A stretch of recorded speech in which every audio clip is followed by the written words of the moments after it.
Hello అందరికీ, ఏందో తినేస్తుంది అనుకుంటున్నారా? అదేంటో కాదండో ఈ క్యారెట్ రైస్ ఎలా ప్రిపేర్ చేయాలో చూసేద్దాం. క్యారెట్ తీసుకోవాలా, బాగా తురుముకొని ఇలా ప్లేట్లోకి తీసుకోవాలండి. క్యారెట్, కొత్తిమీర, కరివేపాకు, ఆనియన్స్, జీడిపప్పు. తర్వాత ఒక ప్యాన్ తీసుకొని ఆయిల్ వేసుకోవాలి. అందులోకి కొంచెం ఆవాలు, జీలకర్ర, పప్పు కొంచెం ఇలా తీసుకున్నాక కొంచెం కరివేపాకు, ఆనియన్స్ వేసుకొని బాగా ఫ్రై చేసుకోవాలండి. ఆనియన్స్ కొంచెం బాగా ఇలా ఫ్రై చేసుకున్నాక బాగా వేగనివ్వాలండి. అంతలోపల క్యారెట్ చాలా మంచిదండి హెల్త్కి, ఐస్కి. క్యారెట్ తింటే మంచిగా హెల్తీగా ఉంటాము మనము, పిల్లలు, పెద్దలు అందరికీ మంచిదండి.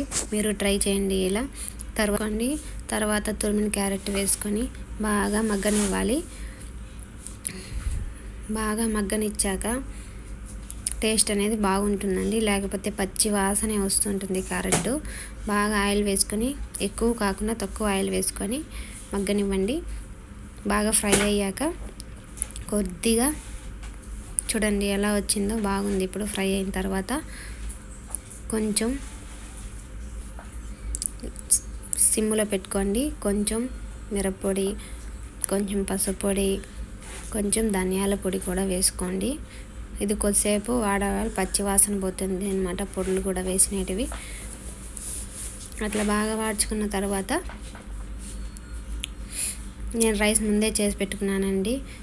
చేసుకొని వేడివేడిగా తింటే చాలా బాగుండిందండి.